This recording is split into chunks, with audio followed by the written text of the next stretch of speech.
Good evening, this is the Northern Sun Experience. I'm your host David Brown, and the fall is starting to heat up across the NSIC. Although the team that took the biggest fall last week was trying to rebound this week. Augustana's football team blew a 10-point home lead to Minnesota Duluth before losing in overtime on a missed extra point. The Vikings were hoping to bounce back on the road in Aberdeen as they took on Northern State at Swisher Field. Augie already up 10-0, but the Wolves are chipping away. Nick Truin is in from 13 yards out, cutting the lead to 10-7. But that would be as close as Northern would get. Ensuing Viking drive, Trey Hyde works the play action and hits Matt Heller in stride. 48-yard strike, 17-7 Augustana. Next Augie possession, Hyde shows off his arm strength. Finds Grant Gebhardt off his back foot, 16 yards, 24-7 as Hyde shares a laugh with his teammates. Just seconds to go before halftime, CJ Ham gets it on the option and hammers it in. 8 yards out, 31-7 Vikings at the break. And in the second half, they would run away with it. Dejan Newell, 79 yards to the house, Augie's longest touchdown run in 4 years. They've now scored 102 points in 2 road wins as they top Northern State 48-17. In more early afternoon action, Concordia St. Paul was at U Mary. No score in the first when Ben Joliffe's pass is picked off by Jimmy Marreri. Neither team moved the ball all that well early on. Golden Bears up 3-0 now in the second when Joliffe finally connects downfield. 33-yard touchdown to LB Pope. 2-point conversion makes it 8-3 Marauders. They're now up 11-3 late in the third when Adam Warrenicki gets in from 2 yards out. U Mary's up 18-3 going into the fourth, and they would hold on. U Mary gets its second win of the season, 20-13. Southwest Minnesota State made the trek northeast to take on Minnesota Duluth. First quarter special teams coming up big. Mike Wentz punt is blocked by Nate Ricci and recovered at the Mustang 8. 2 plays later, Logan Louders using some nice blocks to find a running lane, 2-yard score, 7-0 UMD. Mustang strike back later in the first. Charlie Kern goes up and Nathaniel Huot comes on down. 33-yard pitch and catch, and we're tied at 7. But it would be all Bulldogs after that. Nate Ricci, the guy who blocked the punt earlier, this time gets the reception for the score, his first career UMD touchdown, 15-7 Bulldogs. And as the rains come down, UMD keeps raining on SMSU's parade. Drew Bauer keeps it on the option, 16 yards, 31-7 in the fourth, and the Bulldogs roll 38-7. They're now 3-0. Another undefeated team that's surprising people is Upper Iowa hosting Bemidji State Saturday. No score in the first, Cole Jaschke hits Shea Gutman on the out, but then he takes it right to the gut of the Bemidji defense. 62 yards down the sideline, 7-0 Peacocks.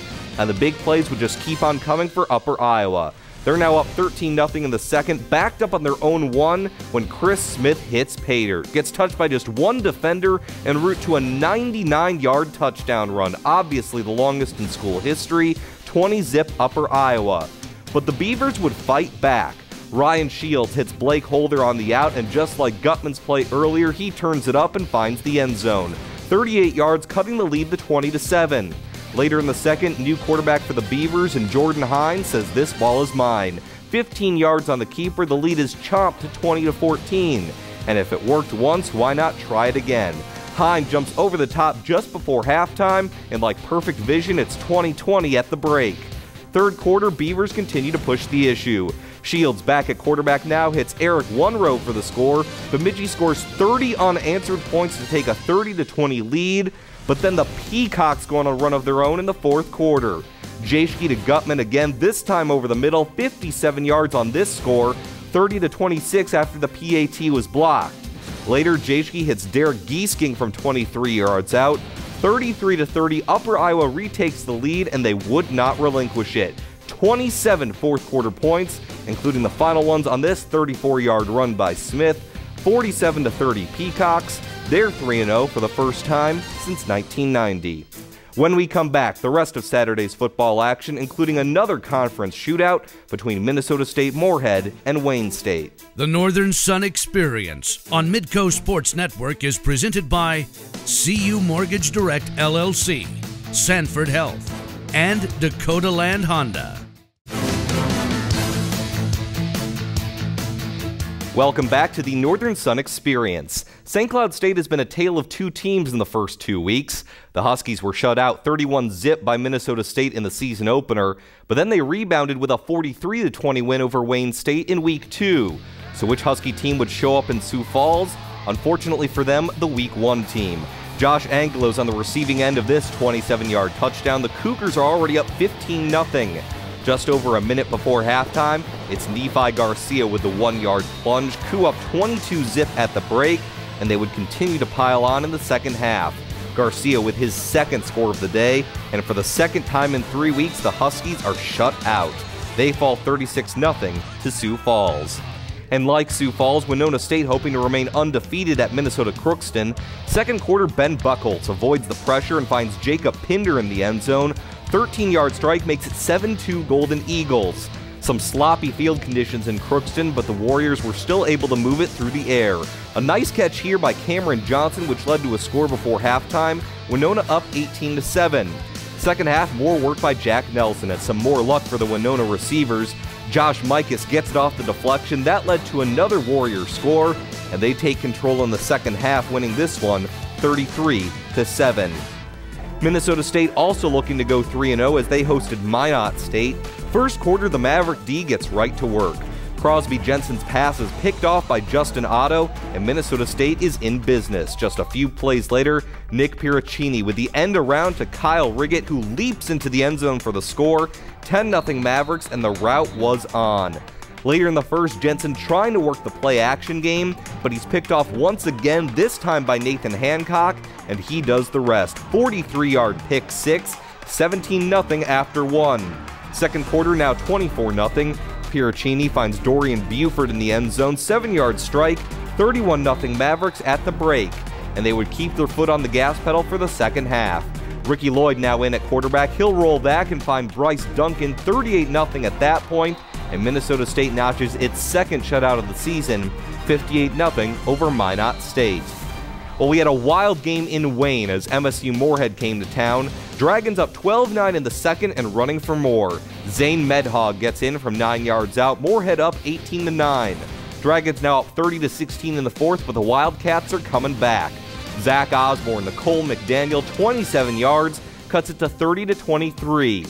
But just when it looked like Wayne had made a dent, Medhog takes it right back.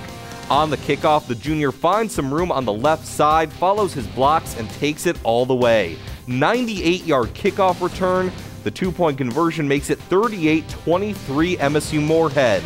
But the Wildcats would keep on clawing. Adam Stark brings it in and rumbles the rest of the way, 65 yards. Wayne's now down 38-36, going for two and the tie, but Osborne's pass will eventually be picked off by Sheldon Jones, and remember that in college this play is not dead. Jones goes 98 yards the other way for the defensive two-point conversion. That makes it 40-36 Dragons, and that would be your final. A seesaw affair that had more than 1,200 yards of total offense gives Moorhead its first win of the season. Here's a look ahead to Saturday's football slate. We've got a great one for you live right here on Midco Sports Network at 1 o'clock as 2-1 Augustana hosts 2-1 U Mary. Other early afternoon matchups include someone getting off the schneid in St. Paul, as either Minnesota Crookston or Concordia will get their first win of the season. Sioux Falls is at Minnesota State Moorhead, and Wayne State is at Minot State. The 6 p.m. games include a battle of undefeateds as 3-0 Minnesota Duluth battles 3-0 Winona State. Other matchups include Northern State at Southwest Minnesota State, Upper Iowa at St. Cloud State, and Minnesota State traveling north to Bemidji State. Well, St. Cloud State hosted its own golf tournament this weekend, but the school's golfers also gave back to the community.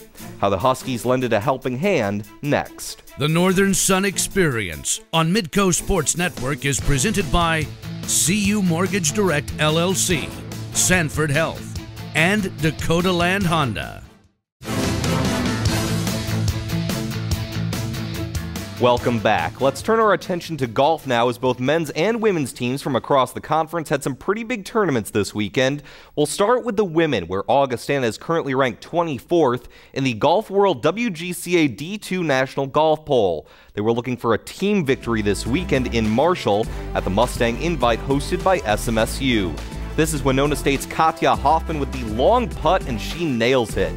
She finished 4th among individual competitors, including a top score of 74 on Sunday. Winona State finished 5th as a team. But the individual winner would come from Minnesota State. This is Kanya Sethasampobi with the short putt. She finished with a 152 over 2 days. But Augustana would end up as your team champion.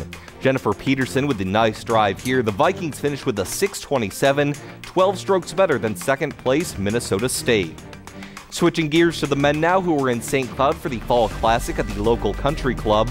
Michael Greenberg from Minnesota State chipping from the bunker, and he almost gets it to go. He would finish tied for second overall with this guy, Tyler Koivisto from the hometown Huskies.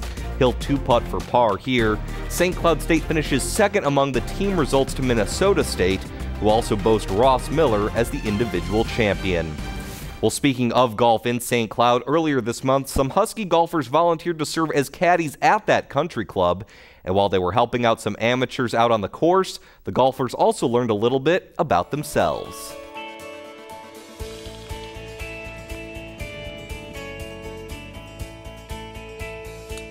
Oh, big pointers and big tips, I hope, because I get a chance to see how it's really done, and listen to somebody other than my husband, because it doesn't always work well when somebody you know well is telling you what to do. But I've seen these girls play, and they're terrific to watch, and so hopefully they can bring some of that expertise to my game, because I could use it. One other time, and it was at a very hard course, so to have it on your home course seems to be an advantage, because they can help me with, if nothing else, course management, because I'm not very good at that. Well, as a club member, it's great because we need youth.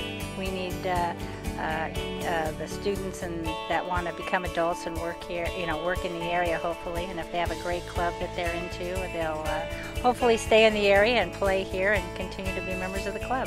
We appreciate them, and I hope they appreciate us. Yeah, it means a lot. Growing up here at St. Cloud Country Club, it's just been a wonderful opportunity to come and practice out at this private course. Not a lot of teams get to do that, and so caddying for the members means a lot, because we're just kind of giving back to the community, giving back to the club and to the members. Yeah, totally different perspective as a player. You get to kind of be on the other side of the bag and just see those shots happening, and what you can maybe do as for me when I'm practicing. So it's kind of nice being on the other side of the bag, not competing and worrying about the shots, rather than helping someone else out.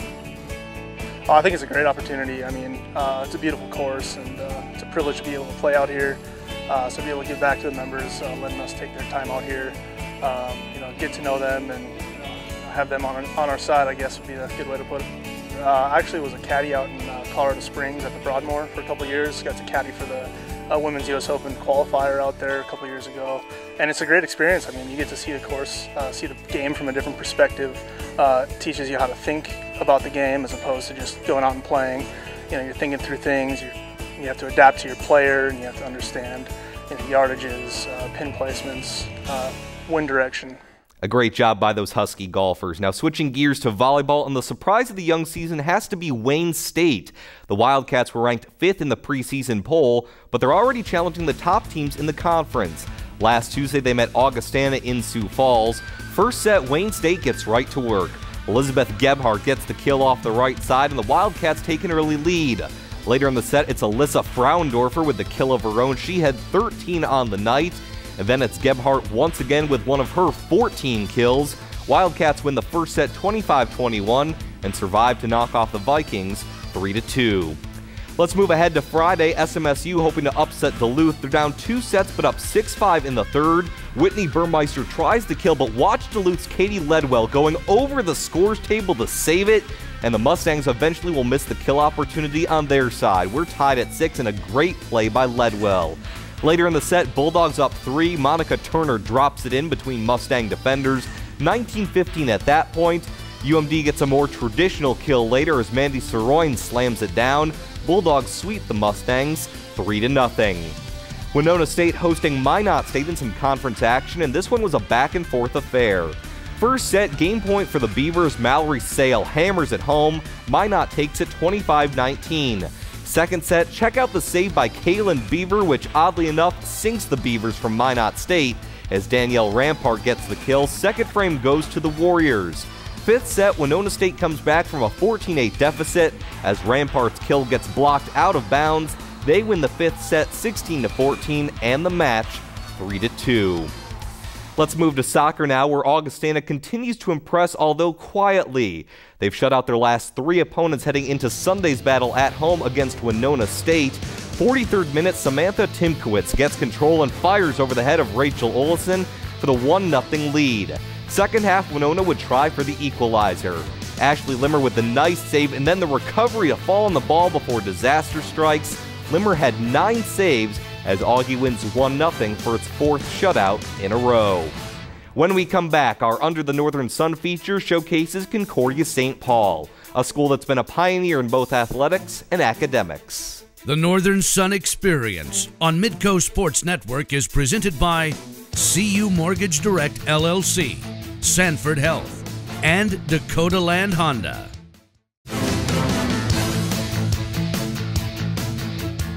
Welcome back. For this week's Under the Northern Sun feature, we showcase Concordia St. Paul, a school that's provided numerous first-time experiences for Minnesota college students. Concordia University is a Christian liberal arts school located in the College District of St. Paul. And for more than a century, we've led the way. In 1998, we were one of the first colleges in the nation to give every student a laptop.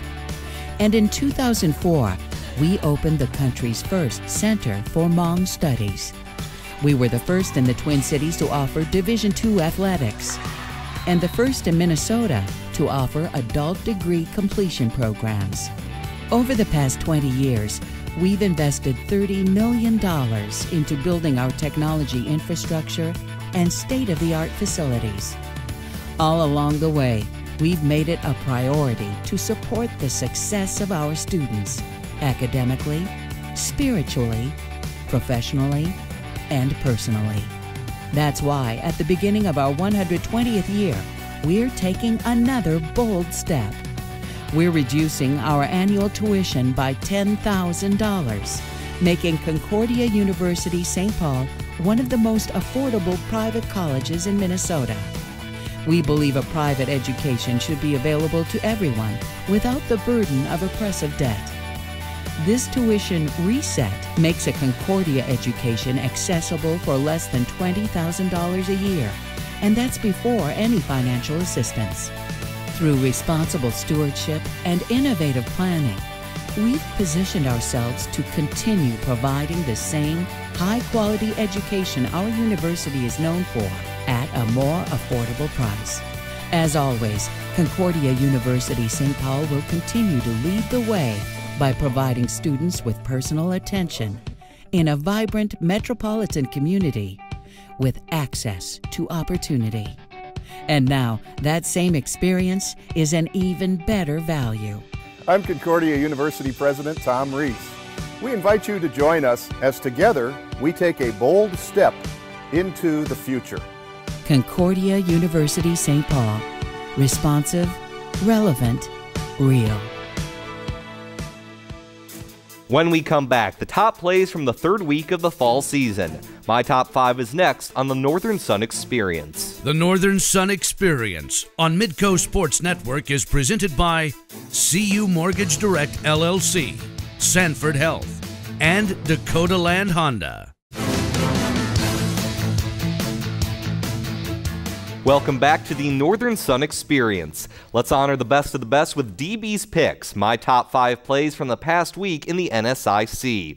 At number 5, we stay right here in Sioux Falls, where Augustana keeper Ashley Limmer makes the great save on Winona State and then recovers to fall on the ball before disaster strikes. That was one of Limmer's 9 saves as Augustana wins its 4th straight game by shutout by a combined score of 9-0. Ashley Limmer's save for the Vikings leads the way at number 5. For number 4, we have yet another great save, but this time on the volleyball court. Winona State's Kaylin Beaver's quick thinking sets up Daniel Rampart for the kill for the Warriors. Winona State would eventually top Minot State 3-2 in a back-and-forth affair, while Beaver's save checks in at number 4. And it must be a clearance sale because we have yet another chance to save at number 3. This time, it's Minnesota Duluth's Katie Ledwell who goes over the scores table to get it back in play, and Southwest Minnesota State will eventually miss the kill opportunity.